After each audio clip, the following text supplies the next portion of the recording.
வணக்கம். நான் doctor Nithya, gynaecologist, new medical சென்டர்லேருந்து. இவங்க சொன்ன மாதிரி இன்னைக்கு இங்கே விமென்ஸ் டேக்காக இந்த கேம்ப் ஆர்கனைஸ் பண்ணியிருக்கோம். அண்ட் இதை எல்லாரும் கண்டிப்பாக யூட்டிலைஸ் பண்ணணுன்னு நான் கேட்டுக்கிறேன். இதில் மெயினாக என்ன பண்ண போகிறோன்னா, ஜென்ரல் ஹெல்த் ஸ்க்ரீனிங். அதாவது உமன் அபவ் 30 இயர்ஸ் பார்த்தீங்கன்னா நிறைய ஹெல்த் இஷ்யூஸ் வரதுக்கு சான்ஸ் இருக்குது. அதில் முக்கியமான விஷயம், அந்த ஹெல்த் இஷ்யூஸை majority of the people neglect பண்ணவும் நிறைய சான்ஸ் இருக்குது. ஸோ இதை நம்ம இங்கே ஸ்க்ரீன் பண்ணி கண்டுபிடிக்கிறதுக்கு தான் இந்த கேம்போட மெயின் எய்ம் இன்னைக்கு.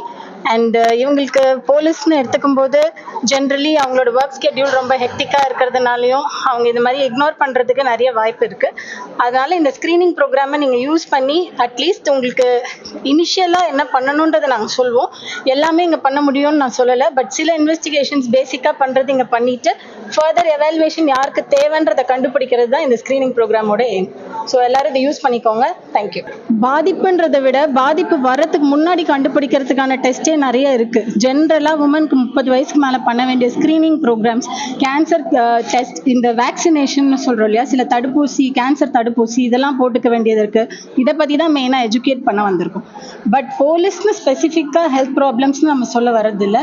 விமென்க்குன்னு இருக்க ஹெல்த் ப்ராப்ளம்ஸ் எல்லாருக்கும் வரது தான். அதை ஸ்க்ரீன் பண்ணுறது தான் மெயினாக.